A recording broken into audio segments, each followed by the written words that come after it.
அகீகாவும் அதன் சட்டங்களும். யா மஹதி யா மஹதி யா மௌலா மௌலா யா மஹதி யா மஹதி யா மௌலா மௌலா. அஸ்ஸலாமு அலைக்கும் வரஹ்மத்துல்லாஹி வபரகாத்துஹு. நான் உங்கள் மாஷா அலிசா. வாருங்கள் இன்றைய வீடியோவிற்குள் செல்வோம். இஸ்லாத்தில் அகீகாவும் அதன் சட்டங்களும். குழந்தை பிறந்த 7ஆம் நாளில் ஆண் குழந்தையாக இருந்தால் அதற்காக 2 ஆடுகளையும், பெண் குழந்தையாக இருந்தால் அதற்காக ஓர் ஆட்டையும் அறுத்து ஏழை எளியவர்கள், உறவினர்கள் ஆகியோருக்கு உணவளிப்பதற்கு அகீகா என்று சொல்லப்படுகின்றது. இவ்வாறு செய்வதை நபி ஸல்லல்லாஹு அலைஹி வஸல்லம் அவர்கள் காட்டித் தந்துள்ளார்கள். ஆனால் கடமையாக்கவில்லை. அல்லாஹ்வின் தூதர் ஸல்லல்லாஹு அலைஹி வஸல்லம் அவர்கள் பையன் பிறந்த உடன் அகீகா கொடுக்கப்படல் உண்டு. ஆகவே அவனுக்காக ஆடு அறுத்து குர்பானி கொடுங்கள். அவன் தலைமுடி களைந்து பாரத்தை இறக்கிவிடுங்கள் என்று அவர்கள் சொல்ல நான் கேட்டிருக்கின்றேன்.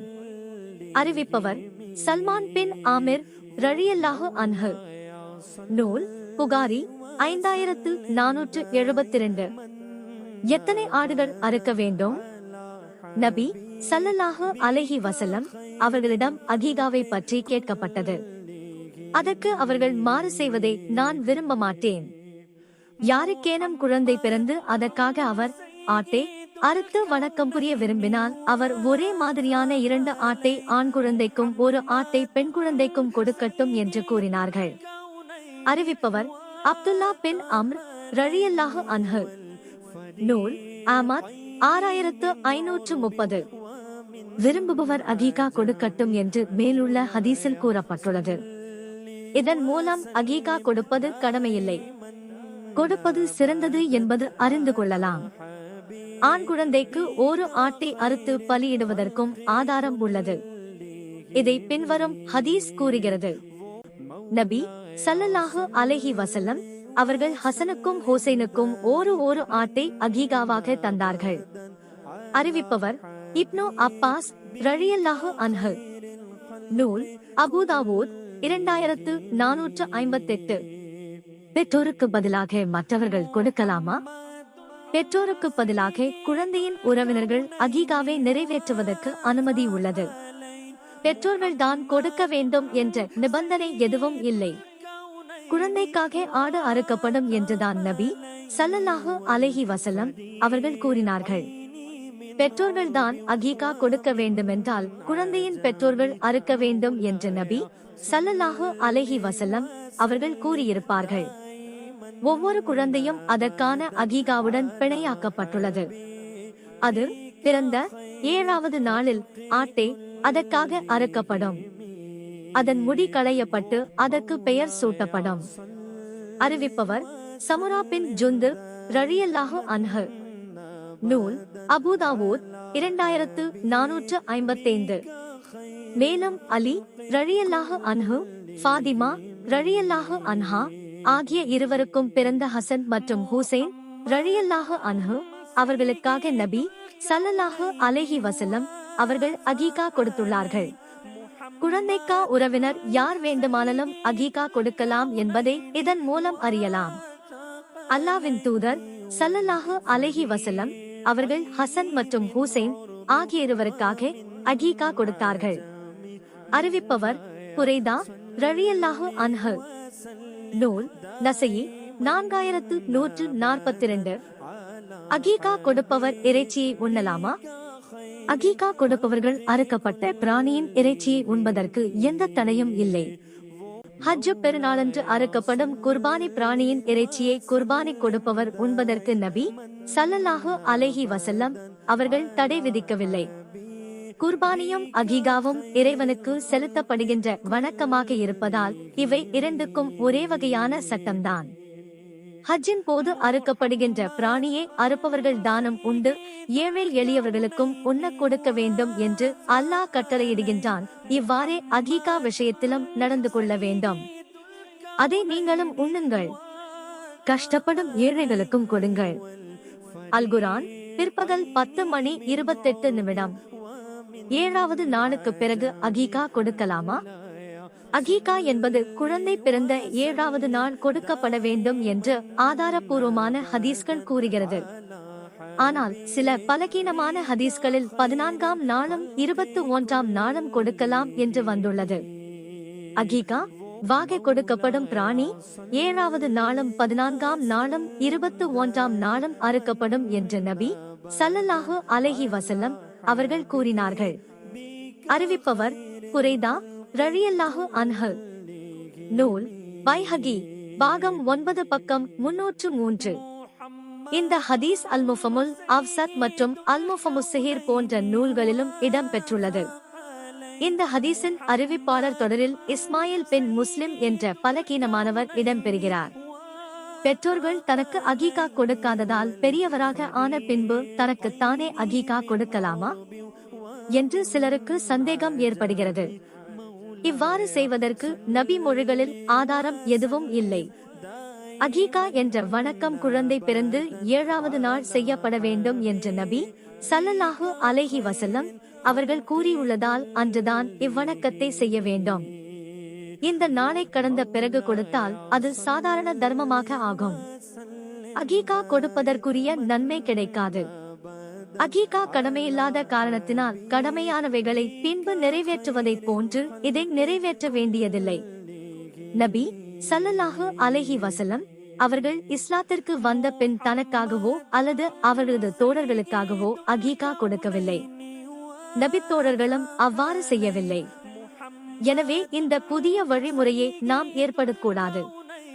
நபி ஸல்லல்லாஹு அலைஹி வஸல்லம் அவர்கள் நபியாக அனுப்பப்பட்ட பிறகு தனக்காக அகீகா கொடுத்தார்கள் என்று சில ஹதீஸ்கள் வருகின்றது.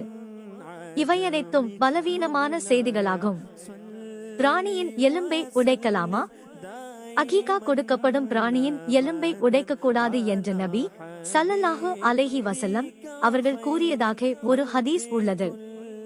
ஆனால் இது பலவீனமான செய்தியாக உள்ளது.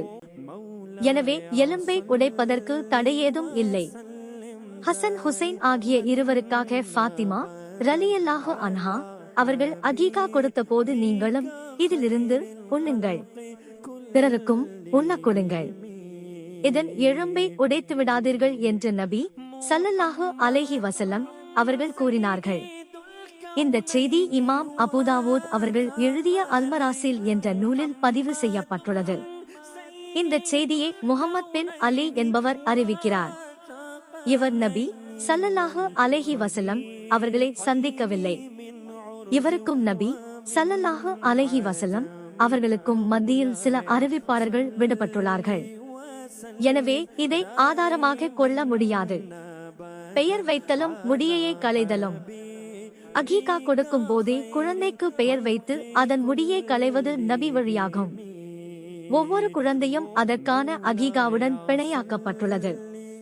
அது பிறந்த 7வது நாளில் ஆட்டே அதற்காக அறுக்கப்படும். அதன் முடி களையப்பட்டு அதற்கு பெயர் சூட்டப்படும். அறிவிப்பவர் சமுரா பின் ஜுந்துப் ரலியல்லாஹு அன்ஹு. நூல் அபூதாவூத் 2455. தலைமுடி முழுவதையும் களைய வேண்டும். குழந்தையின் முடியை களையும் போது பாதியை மலித்து பாதியை விட்டுவிடக்கூடாது. அரைக்குறையாக மலிப்பதை நபி ஸல்லல்லாஹு அலைஹி வஸல்லம் அவர்கள் தடை செய்துள்ளார்கள். தலையின் ஒரு பகுதி சிரைக்கப்பட்டு மறுபகுதி சிரைக்கப்படாமலிருந்த ஒரு சிறுவனை நபி ஸல்லல்லாஹு அலைஹி வஸல்லம் அவர்கள் பார்த்தார்கள். அப்போது இவ்வாறு செய்வதை அவர்கள் தடை செய்தார்கள். சிரைத்தால் முழுமையாக சிரைத்து விடுங்கள், முடியை வைக்க நினைத்தால் முழுமையாக விட்டுவிடுங்கள் என்று கூறினார்கள். அறிவிப்பவர் இப்னு உமர் ரலியல்லாஹு அன்ஹு. நசஈ 4962. முடியின் எடைக்கு நிகராக வெள்ளியை தர்மம் செய்ய வேண்டுமா? பிறந்த குழந்தையின் முடியை எடுத்து அதன் எடைக்கு நிகரான வெள்ளியை தர்மம் செய்வது நபி வழி என்று சிலர் நினைத்துக் கொண்டிருக்கிறார்கள். இதற்கு சில ஹதீஸ்களையும் ஆதாரமாக காட்டுகிறார்கள். ஆனால் அவை அனைத்தும் பலவீனமான செய்தியாக உள்ளது. நபி ஸல்லல்லாஹு அலைஹி வஸல்லம் அவர்கள் ஹசன் ரலியல்லாஹு அன்ஹு அவர்களுக்கு ஒரு ஆட்டை அகீகாவாக கொடுத்தார்கள். தனது மகள் ஃபாத்திமா ரலியல்லாஹு அன்ஹா அவர்களை நோக்கி, ஃபாத்திமாவே அவருடைய ஹசன் தலையை மழித்து அவரது முடியின் எடைக்கு நிகராக வெள்ளியை தர்மம் செய்வீராக என்று கூறினார்கள். எனவே நான் அதை நிறுத்து பார்த்தேன். அதனுடைய எடை 1 திர்ஹம் அல்லது சில திர்ஹம்களின் எடையாக இருந்தது. அறிவிப்பவர் அலி ரலியல்லாஹு அன்ஹு. நூல் திர்மிதி 1439. இந்த ஹதீஸை பதிவு செய்த இமாம் திர்மிதி அவர்களே இந்த ஹதீஸின் அறிவிப்பாளர் தொடர் அறிந்துள்ளது. ஏனெனில் இதனுடைய அறிவிப்பாளர்களில் ஒருவரான முஹம்மத் பின் அலி என்பவர் அலி ரலியல்லாஹு அன்ஹு அவர்களை சந்திக்கவில்லை என்று குறிப்பிட்டுள்ளார்கள். இந்த வகையில் இதை ஏற்றுக்கொள்ள முடியாது. இதே கருத்தில் 25930வது ஹதீஸாக அஹ்மதில் ஒரு அறிவிப்பு உள்ளது. இதில் இடம்பெறுகின்ற அப்துல்லா பின் முஹம்மத் பலகீனமானவர் ஆவார்.